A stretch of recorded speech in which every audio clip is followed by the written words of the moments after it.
எல்லாரும் எப்படி இருக்கீங்க? நான் ரொம்பவே நல்லா இருக்கேன். இன்றைக்கி ஒரு மார்னிங் ரொட்டீன் தான் நான் உங்களோட ஷேர் பண்ணியிருக்கேன். எப்போவுமே ஈவினிங் ரொட்டீன் தானே ஷேர் பண்ணுறேன். சரி, ஒரு சேஞ்சுக்கு காலையில் நான் என்னெல்லாம் பண்ணுறேன் அப்படிங்கிறத ஷேர் பண்ணலான்னு தான் இந்த வீடியோ.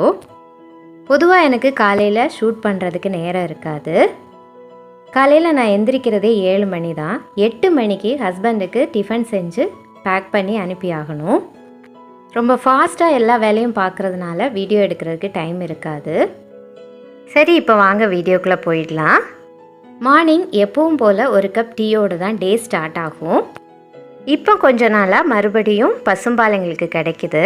முன்னாடி வீட்டுக்கே ஒருத்தர் வந்து கொண்டு தருவார். இப்போ அவர் மாடு வளர்க்காததுனால கொஞ்ச நாள் நாங்கள் பாக்கெட் பால் தான் வாங்கிட்டு இருந்தோம். ஆனால் இப்போ கொஞ்ச நாளாக எங்கள் கடைக்கு பக்கத்தில் இருக்க கடையில் பசும்பால் இந்த மாதிரி பேக் பண்ணி கிடைக்கிது. இதுக்கு முன்னாடியும் நாங்கள் வேறு கடைகளில் வாங்கியிருக்கோம். ஆனால் அது ரொம்ப தண்ணியாக இருக்கும். இது அந்த மாதிரி இல்லை, நார்மலாக இருக்குது. பாலாடையும் கிடைக்கிது. அதனால் நெய்க்கும் எனக்கு யூஸ்ஃபுல்லாக இருக்குது. காலையில் எழுந்தோடனே இப்போ ஒரு 1/2 கப் டீ தான் குடிக்கிறேன். ஏன்னா டிஃபனோடு சேர்த்து அதுக்கப்புறமா ஒரு கப் டீ குடிப்பேன். அதனால் காலையில் 1/2 கப் ஆட்டு மாற்றிக்கிட்டேன். பிரேக்ஃபாஸ்ட்டுக்கு ஹஸ்பண்டுக்கு மட்டும்தான் ரெடி பண்ணேன். ஊத்தாப்பமும் தக்காளி வெங்காயம் வதக்கி அதில் முட்டை உடச்சி ஊற்றி ஒரு சின்ன கிரேவி மாதிரி பண்ணிட்டேன். பொதுவாக நான் முத நாள் நைட்டு டின்னர் ரெடி பண்ண நேரமே சாம்பாராக இருக்கட்டும், இல்லை தக்காளி சட்னி, இல்லை குருமா, இது எல்லாமே அடுத்த நாள் காலையிலைக்கும் சேர்த்து தான் நான் வைப்பேன். நேற்று எதுவுமே அந்த மாதிரி பண்ணாததுனால காலையில் சிம்பிளாக இந்த மாதிரி ரெடி பண்ணி ஹஸ்பண்டுக்கு கொடுத்து விட்டுட்டேன். 8 மணி வேறு ரொம்ப ஃபாஸ்ட்டாக வேலை போகிற மாதிரி இருக்கும். அதுக்கப்புறம் ஒரு 10 நிமிஷம் அப்படியே அமைதியாக உட்காந்துருவேன். அடுத்தது பெட்டெல்லாம் மடித்து வச்சு ரூமெல்லாம் க்ளீன் பண்ணி விடுற வேலை தான். இதே மாதிரி தான் என்றைக்கும் ரொட்டீன் இருக்கும் அப்படின்னு சொல்ல முடியாது. ஒவ்வொரு நாளும் ஒவ்வொரு மாதிரி இருக்கும் எனக்கு. சில நேரங்களில் பார்த்தீங்க அப்படின்னா குக்கிங் எல்லாம் முடிச்சிட்டு தான் பெட்டெல்லாம் மடித்து வீடை ஃபுல்லாக கூட்டி விட்டுட்டு அப்படியே குளிச்சுட்டு வந்துடுவேன். சில நேரங்களில் பார்த்திங்கன்னா ஃபஸ்ட்டே க்ளீனிங் வேலையெல்லாம் முடிச்சுட்டு அதுக்கப்புறமா குக்கிங்க்கு போவேன். டைம் டேபிள் போட்டு ஒர்க் பண்ணுறதெல்லாம் எனக்கு சுத்தமாக பிடிக்காது. ஒரே ரொட்டீனை அப்படியே ஃபாலோ பண்ண மாதிரி இருக்கும். லைஃப் போர் அடிக்கிற மாதிரி இருக்கும். டைம் ஃபிக்ஸ் பண்ணி இந்த டைமில் இதை பண்ணணும், இந்த டைமில் அடுத்து இதை பண்ணணும் அப்படின்னு நம்ம ஃபாலோ பண்ணிட்டு வந்தோம் அப்படின்னா அந்த டைமுக்குள்ளே அந்த வேலையை முடிக்கல அப்படின்னா அதுவே நமக்கு பெரிய ஸ்ட்ரெஸ் ஆகிடும். எனக்கு எப்போ எந்த வேலையை செய்யணும்னு தோணுதோ அப்போ அந்த வேலையை நான் செய்வேன்.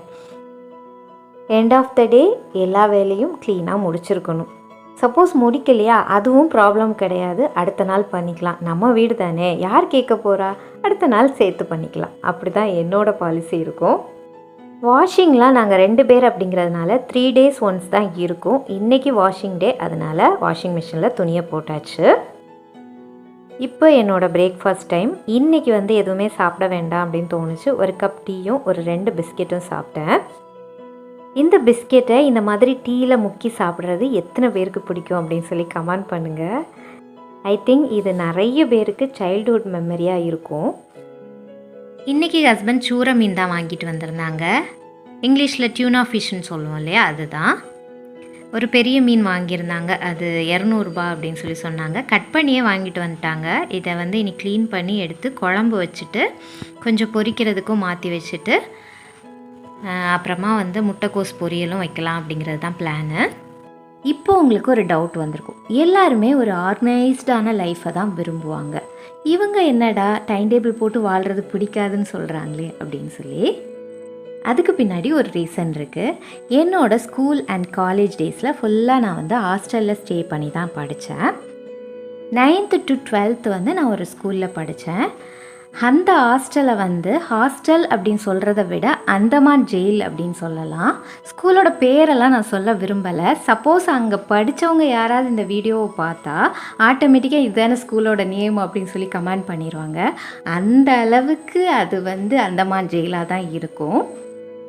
அந்த ஹாஸ்டலோட டைம் டேபிள் நான் சொல்கிறேன். காலையில் 3 o'clock அலாரம் அடிப்பாங்க. எழுந்து நம்ம குளித்து யூனிஃபார்ம் போட்டு ரெட்டச்சடை முதற்கொண்டு போட்டு 4:30க்கு நம்ம ப்ரேயருக்கு அசம்பிள் ஆகிருக்கணும். 4:30லேருந்து 7:30 வரை ஸ்டடி டைம். அது முடிஞ்சதும் சாப்பிட போகணும். சாப்பாடு முடிஞ்சு ஒரு 8:30க்கு முடியுதுன்னா ஸ்கூலுக்கு வந்துடுவோம். ஸ்கூல் வந்து மத்தியானம் விடுவாங்க இல்லையா, அந்த லஞ்ச் டைமில் போய் சாப்பிடணும். 2வது ஸ்கூலுக்கு வரணும். 4 o'clock ஸ்கூல் விடுது அப்படின்னா 4:30 வரைக்கும் நம்ம ஃபேஸ் வாஷ்லாம் பண்ணி ட்ரெஸ்லாம் சேஞ்ச் பண்ணுறதுக்கு. அதுக்கடுத்து டீ ஏதாவது ஸ்நாக்ஸ் கொடுப்பாங்க. சாப்பிட்டுட்டு 5 o'clock ஸ்டடிக்கு போகணும். 8 o'clock சாப்பிட்றதுக்கு விடுவாங்க. 9 o'clock அகெயின் ஸ்டடி. அதாவது இப்போ 9th படிக்கிற டைம்லலாம் பார்த்தீங்கன்னா 9:30 to 10 o'clock வந்து ஸ்டடி ஓவர் ஆயிரும், நம்ம தூங்கிடலாம்.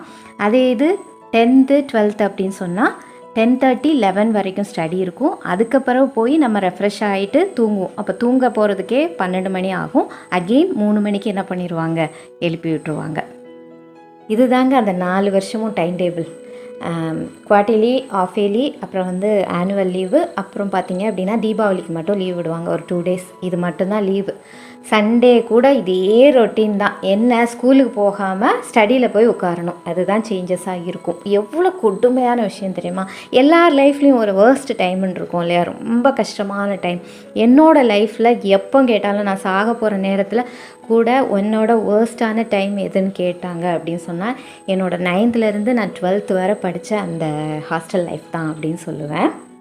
நிறைய ஃபீஸ் கலெக்ட் பண்ணுவாங்க. சாப்பாடு செமையாக இருக்கணும், சொல்லி ஆகணும். உண்மையை நம்ம சொல்லிடணும் இல்லையா, சாப்பாடு அடிச்சிக்கவே முடியாது, நல்லாயிருக்கும். பட் அதை தவிர அங்கே வேறு எதுவுமே நல்லா இருக்காது. க்ளீன் சுத்தமாக இருக்காது. குளிக்கிறது கூட தண்ணி இருக்காது. குளிக்கிற தண்ணியில் குரங்கும் குளிக்கும், நம்மளும் குளிச்சுக்கணும். பாத்ரூம் அப்படின்னு சொன்னிங்கன்னா ஐயோ சொல்ல முடியாது, அந்த அளவுக்கு கேவலமான லெவலில் இருக்கும்.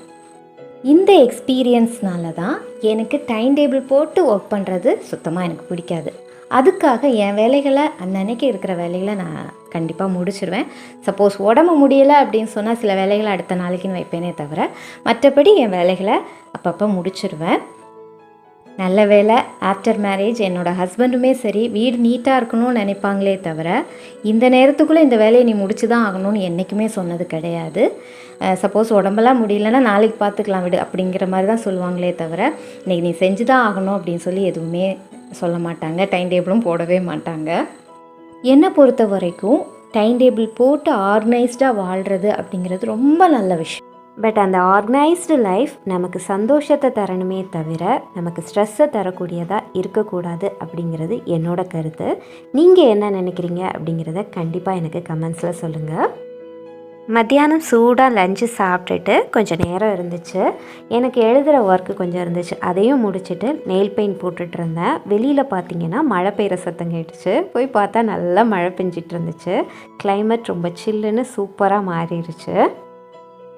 அஜியோலேருந்து லாஸ்ட் வீக் ஒரு 2 பார்சல் ஆர்டர் போட்டு ரிசீவ் ஆகிருந்துச்சு. அதையும் இந்த வீடியோவில் உங்களுக்காக ஷேர் பண்ணியிருக்கேன். ஃபஸ்ட்டு வந்து ஒரு ஃபுட்வேர் தான் ஆர்டர் போட்டிருந்தேன். நான் வந்து ஃபங்க்ஷனுக்கு வியர் பண்ணுற அந்த ஃபுட்வேர் எல்லாமே வந்து கொஞ்சம் ஒரு மாதிரி ஆயிடுச்சு, கொஞ்சம் பழசாயிடுச்சு. சரி ஒன்று வந்து இனி அடுத்து ஒரு மேரேஜ் வேறு வருது ஃபேமிலியில், அதுக்கு போடுற மாதிரி ஒன்று ஆர்டர் போட்டு வச்சிடலாம் அப்படிங்கிறதுக்காக தான் அஜியோவில் பார்த்துட்டே இருந்தேன்.